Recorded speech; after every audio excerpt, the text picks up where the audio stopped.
All right. We got Cody Beck, Missouri heavyweight legend, four-time state champion in Missouri at heavyweight. It's a rare accomplishment. So he's going to tell us about some various heavyweight and Missouri-related things. Jesse's got a few questions for him. Go ahead. Right. All right. So I just kind of wanted to start out, at the beginning and like how you got started in wrestling and just take us through youth wrestling and, how good you were coming up. And then, tell us a little bit about your nemesis in youth wrestling also. Yeah, my nemesis. I got into wrestling because my grandpa was the wrestling coach here in Lexington, where I grew up and went to high school at. He never even wrestled in high school. He went to Higginsville, home of Mike Haggerty. They didn't have wrestling whenever he was in high school. He learned through a guy named Tom Hayes, who wrestled at Central Missouri, kind of taught him. And from there, my dad wrestled, got into wrestling. I think I was like 5. I won 2 youth state titles. My 7th grade year, I took off youth wrestling. I was like, I need a break. I was kind of getting burnt out, and it was the best thing I did. It kind of rekindled my love for the sport and the fire and passion I had. Came back, won a youth state title my 8th grade year, and then on from there. My nemesis, I've been a sucker for a headlock. I've been bombed in many headlocks. Travis Barbrick, a guy I wrestled with in college, claims he threw me in 2 left-handed headlocks one night, but there was no video evidence to prove that. But my youth state nemesis, called him the headlock king. Man, I'd be winning every match and just get bombed in a headlock and get pinned. So I was a sucker for it.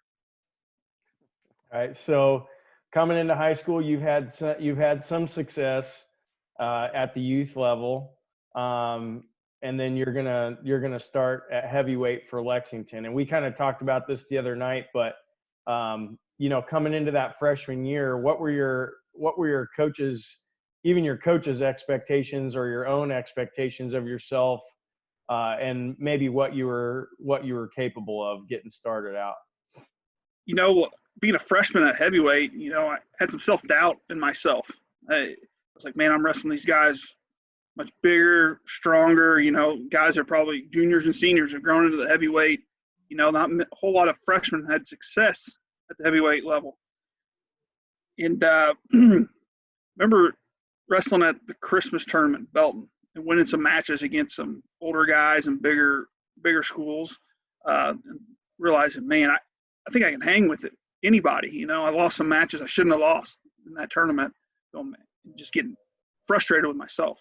But I had a couple coaches, one in particular named Danny Johnson, that really believed in me. He was a guy that was all in for me, and whatever I needed, he was there for.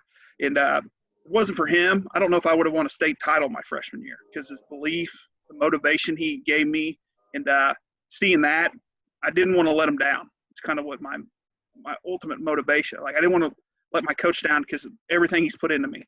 So it was very important to me that he did that. How much did you weigh when you were a freshman heavyweight? And probably 230, 235. Yeah. I think. So you were big, but not massive, obviously, for a heavyweight. But, yeah. And 215 was the weight class below that at the time. So you didn't have any thoughts of cutting down? No thoughts. I could have, but, I like to eat a lot. That's right. I remember you telling me in college, you're like, well, I weighed 235 and pretty much ate my way up to about 280 by the time it was all over. So yeah. That's good. So throughout those first 2 titles that you won were actually really tough, right? Yes. My freshman year, I won in overtime in the state finals against Ben Hohensee from Monette. He was a really good wrestler. It was back in the day, was the ultimate ride out, where it went a minute and then you got 30 seconds to ride out with the old ride out periods. And I remember after the first period, he won the flip and deferred. I was like, oh yeah, I like it. overtime matches. If it gets there, I'm going to be okay. And I chose down right away, got up, and it was tied 1-1 going to overtime. No points were scored in the first minute, and then, it was my choice. I'm going down. I'm getting out. I'm not getting ridden out for 30 seconds. It's kind of my mindset. And then my sophomore year, the first tournament of the year rolls around. I'm feeling pretty good, confident, and I tear my meniscus. And I don't remember it happened during the match, but the next day after the tournament, I woke up, my knee was swollen. I couldn't walk. I was like, man, something's not right. So I went to the doctor, torn meniscus. I'm like, oh boy. And, because in the back of my mind, I was like, man, I have an opportunity to do something. Not think the only other person at the time was Steve Mocco that was an Olympian who had won 4 state titles at heavyweight. So like, man, this could derail my course, that I was on and my goals, so had surgery to fix my meniscus, came back a tournament before districts, and I was in terrible shape, but somehow got through it. And coming back to my being a sucker for a headlock in the district finals, I'm wrestling a kid from West Platte. He bombs me in a headlock and just pins me. I'm like, oh boy, this is not good. And worked on a few things that week leading up to the state tournament about here's my mistakes, knowing that there's a good possibility that I will wrestle him in the state finals. End up meeting up with him again in the state finals, and end up beating him, I think 5-1. Just fixed just one mistake, underhook, not grabbing the far wrist. Yeah. Yeah. So your first 2 years, something that I wanted to talk to you about is so your first 2 years, there was only 3 classes in Missouri, right? First year. Okay. So first year. So you go from 3 classes to 4. And then you also go from wrestling in the Hearn Center, right? So the first 2 years in the Hearn, the first year, 4 classes in the Hearn Center. I have to say that is the best wrestling environment I've ever wrestled in, because the way the arena's set up and how everybody's on top of you, for whatever reason, they could go back and wrestle the state tournament at the Hearn Center. And I tell my guys I coach, I said, guys, it's way better than the Mizzou Arena for wrestling atmosphere. And I understand why they did, hold more fans and people can move around better. But that was people who've wrestled in it agree with me. So, right. Yeah. So making that transition my freshman year from 3 classes, then a 4, some guys, I was like, oh, they're going to be back in my bracket, whatever. Those guys have moved up to 2 or class 2 or whatever. So it kind of changed the landscape and dynamic, but my goals never changed. And people were like, well, you wish there's 3. I didn't care. I don't care who I was going to wrestle. I was going to beat them was my mindset. So, right. So then you win your first 2, they were tough. And then you're going into your junior and senior, maybe you've kind of started to establish some dominance, but you still had some pretty funny little superstitions. So even though you were kind of dominating at that time, what were your superstitions that you kept going through the state tournament? Just to kind of emphasize how heavyweight is a little bit different than some of the other weight classes. I had the typical, always wore the same shirt to the tournament, as a warm-up shirt, same singlet in the finals, same shoes in the finals. But the one that was a little different and people give me a hard time about, and I'm still a true believer in this one, is I ate a honey bun before every match. People are crazy. And I remember one time we were at the state tournament. I think it was my junior year.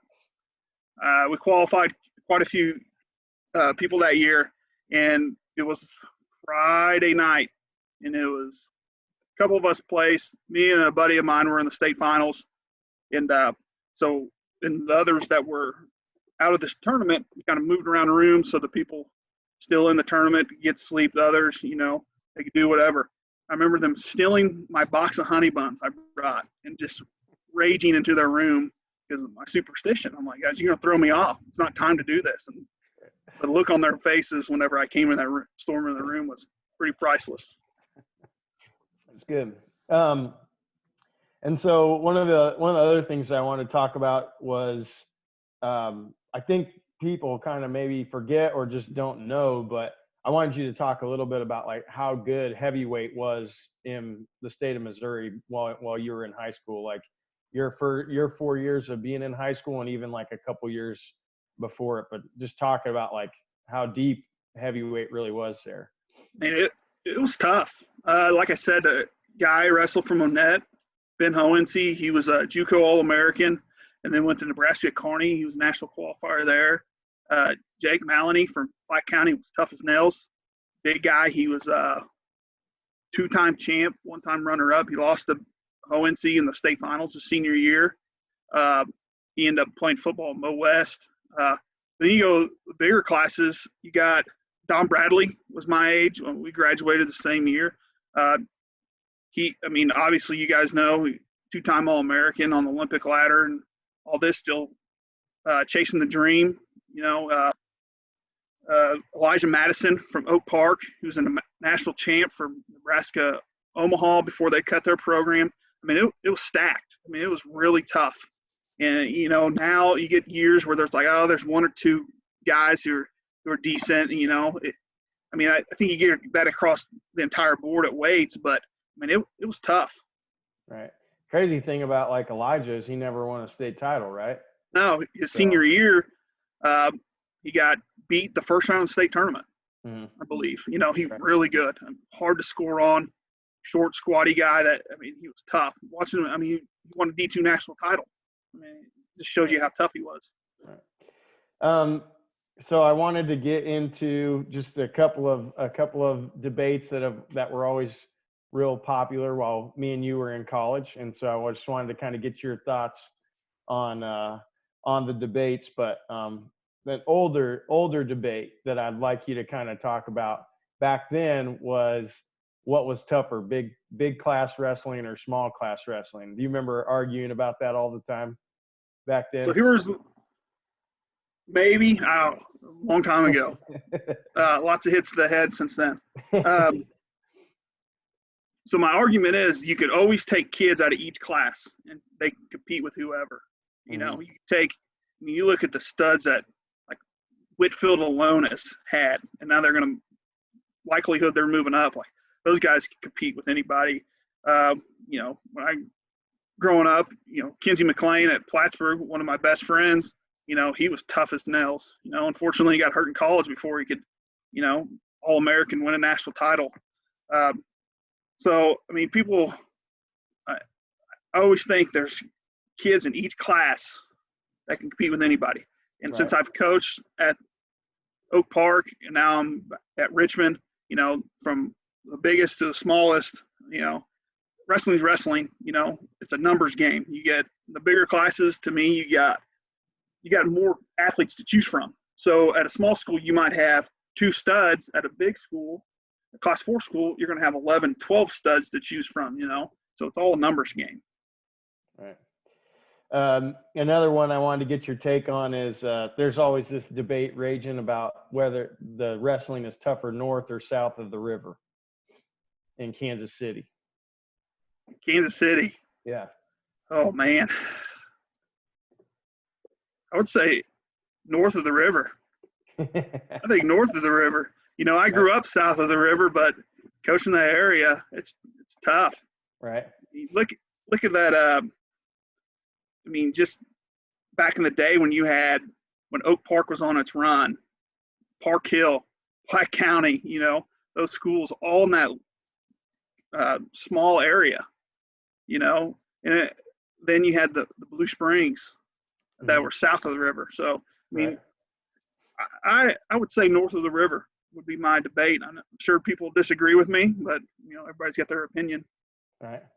And then the last one I wanted you to weigh in on, obviously we all have some bias on here, but I wanted you to weigh in on Kansas City versus St. Louis.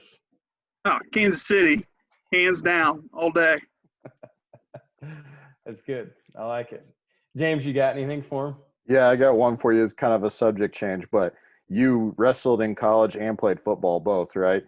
Yes. So, and you coach both now, I'm assuming, right? Yes. So what this is maybe for the kids, but also for coaches who are trying to get guys to try wrestling. There's a lot of football coaches and coaches in general who want kids to lift and do a bunch of different things, even during the winter, maybe instead of wrestling. Maybe they're not trying specifically to get kids not to wrestle, but they're just giving them another option. So, I mean, since you played both at the college level, what could you tell a kid about how wrestling could prepare them for football versus off-season lifting or anything like that? So I think the biggest thing is you're competing, huge. Go and compete, hand fighting, the leverage, your footwork. I tell my guys, and I coach O-line, so I'm getting those guys to come out all the time, except my heavyweight, who is 6'4", 245, and runs cross country. Explain that one to me. But I tell my guys that, football, you call it tackling. In wrestling, we call it double leg. And if any coach is crazy enough to say, no, they just need to be lifting, you're insane. They need to be out wrestling, or even playing basketball. Do something, I don't want to hear the excuse of, well, I just want to lift, because how many of those kids, from what my experience, are just in the weight room every day? So, I mean, wrestling and football go hand in hand. There's a huge movement right now that I've read articles and stuff and tweets about college coaches wanting to recruit wrestlers, how tough they are, their mindsets, just how gritty they are. And, even going from college coaches, the NFL coaches, I've heard those guys saying, we love drafting former wrestlers just because how tough they are. Yeah, that's good. Jesse, you got anything? No. We always end with this. You've already told some good stories, but do you have a wrestling story that really sticks out to you, like a favorite one? Could be weird, could be funny, could just be a good one. But for public consumption, got quite a few, but the one that's like sticking out to me, I got two, and one of them's, I'll tell two of them because one of them has to do with you, Jesse. I remember, what was it? We go back to when the vans broke down.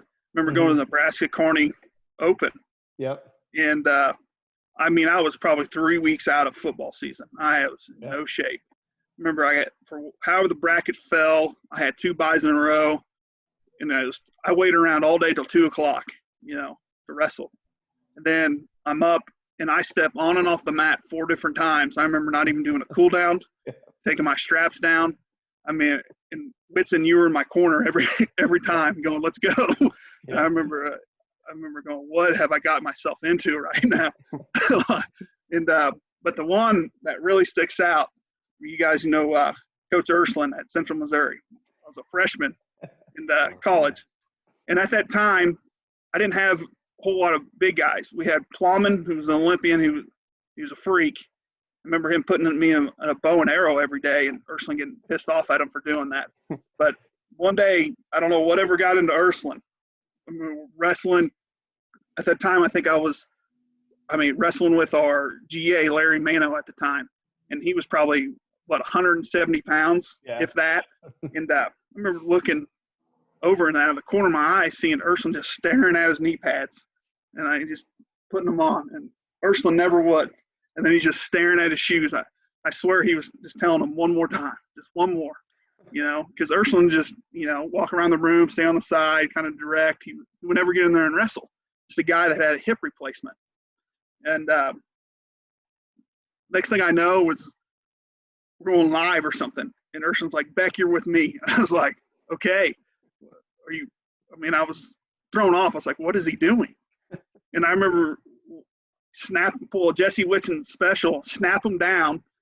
And at this time, the room had pretty much stopped to see what was going on with Ursuline and I. And I snap him down. And at the time, in the old wrestling room, it was a raised floor with the wood on it. And I remember snapping him down, and you could just feel the vibration of the floor lift everybody up. And he just remember the old stop, drop, and roll drills whenever you were younger, teaching you if you're on fire, how to put yourself out. That's what Ursuline looked like, was rolling across the floor. And I'm laughing so hard at this time because I snapped him down on the ground, and I think the entire room was. I remember his quote was, "Beck, that was a good one, but you didn't score 2 because I didn't cover him." So that's my story it sticks out to me. Good. I've heard that one a lot of times from Whitson. He's got an impression, but we'll hold that. We'll hold that for another time. But yeah, that is a great story, actually. Yeah. Good. Yeah. All right, man. Thanks for talking to us, and stay busy. Don't let the Wi-Fi go out in Richmond, because then, I mean, you won't have anything to do. So No, I won't. All right, guys. All right, Talk to you man. later.